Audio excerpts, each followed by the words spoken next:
বিশ্বনবী ইয়াতিম ছিলেন জানেন সবাই। মায়ের পেটে থাকতেই বাবা নাই, 6 বছর বয়সে মা নাই, দাদার কাছে মানুষ হলেন। 8 বছর বয়সে দাদাও নাই, চাচার কাছে মানুষ হলেন। তার মানে ইয়াতিম ছিলেন, ঠিক কিনা? আপনি ইয়াতিম ছিলেন, আমি আপনার আশ্রয় দিয়েছি। এরপর আল্লাহ 2 নাম্বার অনুগ্রহের কথা বললেন, ওয়া ওয়াজাদাকা দাল্লান ফাহাদা। ও নবী, আপনাকে আমি পথহারা পথিকের মতো ঘুরতে দেখেছি, তারপরে সঠিক পথ দেখিয়ে দিয়েছি। ওয়াজাদাকা দাল্লান, আমি আপনারে গোমরা অবস্থায় পেয়েছি, এরকম বলা যাবে? বিশ্বনবী কি 40 বছর বয়সের আগে গোমরা ছিলেন? না, he was searching the right path and Allah guided him to the truth way, to the correct way.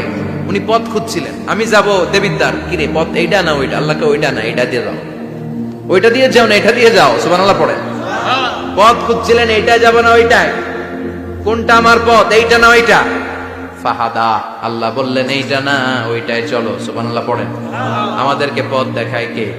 আমি যদি কোনদিন পথ ভুলে যাই, হাতছানি দিয়ে কাছে নিও, মমতার বন্ধনে আমায় বেঁধে সব ভুল ক্ষমা করে দিও। পড়েন আমিন।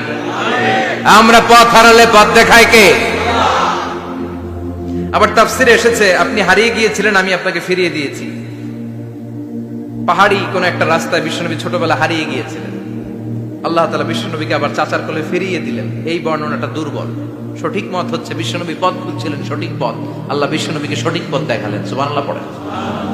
3 নাম্বার অনুগ্রহ, ওয়াজাদাকা আইলান ফাআগনা।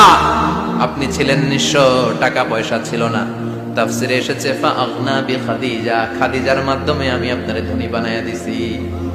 বিশ্বনবীর কিন্তু টাকা পয়সা ছিল না, জানেন? ছাগল চড়াতো, কাউবয়। মা মিন নাবিয়্যিন ইল্লা রাআল গানাম, ছাগল চড়াতেন। এরপরে খাদিজাতুল কুবরার স্টাফ হিসেবে, কর্মচারী হিসেবে ক্যারিয়ার শুরু করলেন। এরপর বিজনেস ম্যাগনেট হিসেবে শুরু করলেন।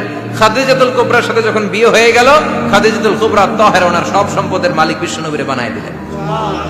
আল্লাহ বলেন, তোমার তো কিছু ছিল না নবী, খাদিজার মাধ্যমে বিয়ে পড়িয়ে দিয়ে আমি তোমারে ধনী বানিয়ে দিলাম। 3টা অনুগ্রহের কথা স্মরণ করালো কে? 3টা অনুগ্রহের কথা স্মরণ করিয়ে দিয়ে এবার বিশ্বনবীর 3টা ওয়ার্ক প্ল্যান দিবেন। কয়টা ওয়ার্ক প্ল্যান? কয়টা কর্মসূচি? 3টা। শুনবেন। নাম্বার 1, আল্লাহ বললেন, ফাআম্মাল ইয়াতীমা ফালা তাকহার। ও নবী, প্রথম কর্মসূচি, খবরদার এতিমের সাথে খুব খারাপ আচরণ করবেন না। কারণ আপনি নিজেই এতিম ছিলেন। নিজে কি ছিলেন? কথা কন। এতিমে এলাকায় আসেনি? এতিমরা সমাজের সবচেয়ে সুবিধা বঞ্চিত মানুষ। এতিমের সাথে খারাপ আচরণ করবেন না। বিশ্বনবী বলতেন, এদিকে তাকান, আঙ্গুলের দিকে তাকাইছেন, আনা ওয়া কাফিলুল ইয়াতীমি হাকাদা ফিল জান্নাহ। আমি এবং এতিমের রক্ষণাবেক্ষণকারী, লালন পালনকারী একসাথে এইভাবে জান্নাতে থাকবে। এতিমের পালনকারী আমার প্রতিবেশী হবে, আর লালন পালন করবে তো দূরের কথা, এতিমের মাল খাইয়া শেষ। আছে না নাই? ইন্নাল্লাযীনা ইয়াকুলুনা আমওয়ালাল ইয়াতামা যুলমান ইন্নামা ইয়াকুলুনা ফি বুতুনিহিম নারা ওয়া সায়াসলাউনা সাঈরা। তুই এতিমের মাল খাস, তুই এতিমের সম্পদ খাস নাই, তুই জাহান্নামের আগুন পেটে ঢুকিয়েছিস। এতিমের সম্পদকে সে রক্ষণাবেক্ষণ করে দিয়ে এতিমের একটা ব্যবস্থা করে দিবে, ওইটা না, এতিমের সম্পদ মাইরা খায়া ফেলায়। তুমি এতিমের সম্পদ খাও নাই, তুমি জাহান্নামের আগুন পেটে ঢুকিয়েছো। এতিমকে ভালোবাসবেন। এতিমরে ভালোবাসা মানে নবীরে ভালোবাসা, কারণ আমার নবী এতিম ছিল, ঠিক কি না? এতিমের মাথায় হাত বুলিয়ে দিবেন। আল মাসহু, খেয়াল করেন, আল মাসহু আলা রাসিল ইয়াতীম ইউজিলু কাসওয়াতাল কলব। এতিমের মাথায় হাত বুলিয়ে দিলে হৃদয়ের কাঠিন্যতা দূর করে দেয় কে? এক সাহাবী এসে বললেন, ইয়া রাসূলুল্লাহ, জাআ রাজুলুন ইলা রাসূলিল্লাহ ওয়া ইয়াশতাকি কাসওয়াতাল কলব। এক লোক এসে বলে, নবী, আমার হৃদয়টা বড্ড শক্ত, হৃদয় নরম হয় না, এমন কিছু আমারে শিখিয়ে দেন যাতে হৃদয়টা নরম হয়ে যায়। বিশ্বনবী বললেন, তোমারে 3টা কাজ করতে বলবো। 1, ইরহামিল ইয়াতীম, এতিমের প্রতি রহম দিল হও। 2, আমসাহ আলা রাসি, এতিমের মাথায় হাত বুলিয়ে দাও। 3, আতইম তাআমাকা মাআহু, তোমার খাবার তার সাথে শেয়ার করো। ইয়ালিনু কলবুক, তোমার হৃদয়টা নরম হয়ে যাবে।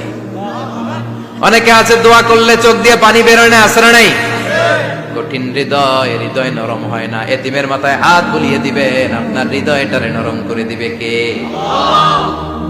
যাদের ঘরে শান্তি নাই, জ্বালা যন্ত্রণা, একটু এতিমখানায় যাবেন, কিছু দান সদকা করবেন। ওরা খেতে পায় না, ওদেরকে খাবার দিয়ে আসবেন, একটা গরু দিয়ে আসবেন, একটা খাসি দিয়ে আসবেন, ওরা খাবে, আপনার জন্য দোয়া করবে।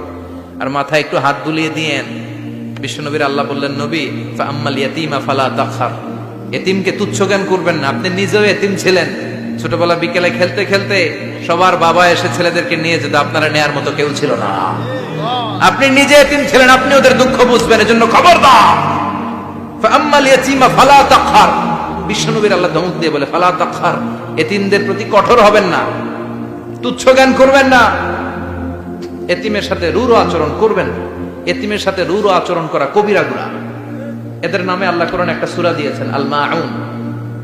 আরাআইতাল্লাযী ইউকাযযিবু বিদ্দীন, পড়েন ফাযালিকাল্লাযী ইয়াদুউল ইয়াতীম। ইয়াদুউল ইয়াতীম, আপনি কি দেখেন নাই? ওরা দিনকে অস্বীকার করে আর ওরা এতিমকে ঘাড় ধাক্কা দিয়ে বের করে দেয়। এতিমের সাথে যারা খারাপ আচরণ করে এরা কখনো ভালো মানুষ হতে পারে না। এজন্য এতিমের সম্পদ অন্যায়ভাবে আত্মসাৎ করা যাবে না। এতিমের মাথায় হাত বুলিয়ে দিলে হৃদয়টারে নরম করে দেয় কে? বিশ্বনবী এতিম ছিলেন, তাই এতিমের দরদ বিশ্বনবী ভালো বুঝেন। এজন্য বিশ্বনবীর প্রথম ওয়ার্ক প্ল্যান কর্মসূচি দিলেন, ফাআম্মাল ইয়াতীমা ফালা তাকহার। খবরদার, নবী এতিমের সাথে কখনো খারাপ আচরণ করবেন।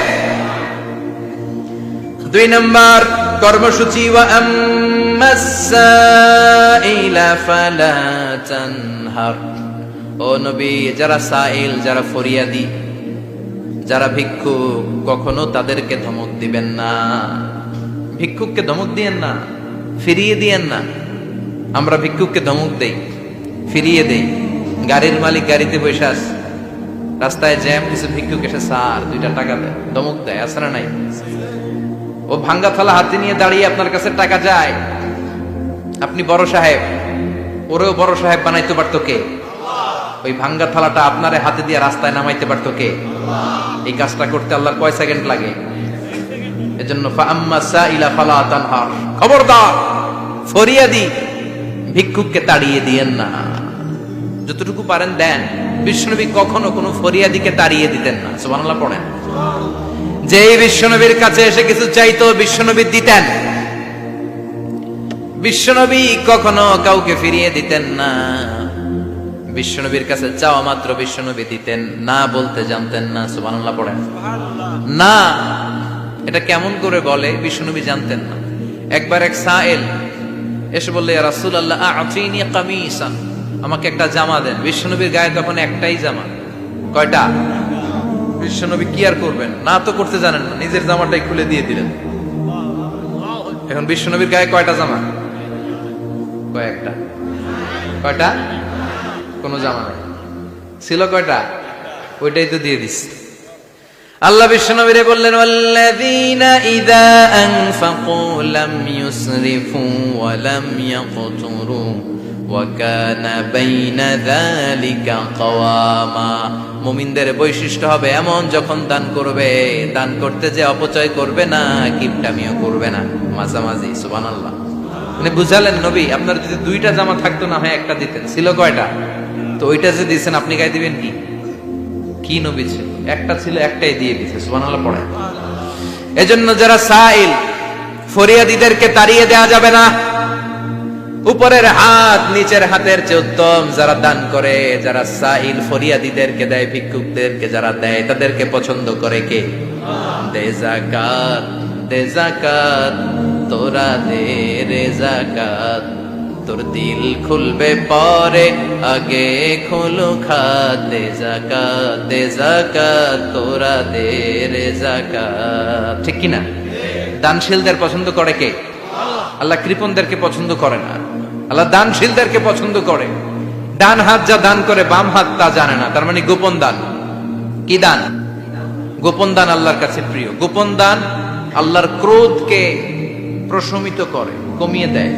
আপনার কোনো পাপ কাজের কারণে আল্লাহ যদি আপনার উপর রেগে থাকে, আপনি গোপন কিছু সদাকা করবেন, দেখবেন আল্লাহর রাগ কমে গিয়েছে, আল্লাহ আপনার উপর খুশি হয়ে গিয়েছে। সুবহানাল্লাহ পড়েন। কিন্তু লোক দেখানো যদি 1 কোটি টাকা দেন, অমুক ভাই মসজিদের জন্য দান করেছে 5 লক্ষ টাকা, বলেন মারহাবা। ওই কয় মারহাবা। এই যে মারহাবা মার্কা যে দানটা, এটাতে কোনো সওয়াব যদি যদি তার মনের ভিতরে এই ইন্টেনশন থাকে যে আমারে মারহাবা বলবে, আমাকে হাতেম তায়ের চাচাতো ভাই বলবে, আমাকে দানবীর সমাজসেবক বলবে, শিল্পপতি বলে তাকবীর দিবে, ঘোষণা দিবে, এই ইন্টেনশন নিয়ে যদি থাকে, এই 5 লক্ষ টাকায় কোনো কানা পরিমাণ সওয়াব হয়েছে, এটারে মিজানের পাল্লায় তুলে দিলে কিয়ামতের দিন কোন ওজন হবে?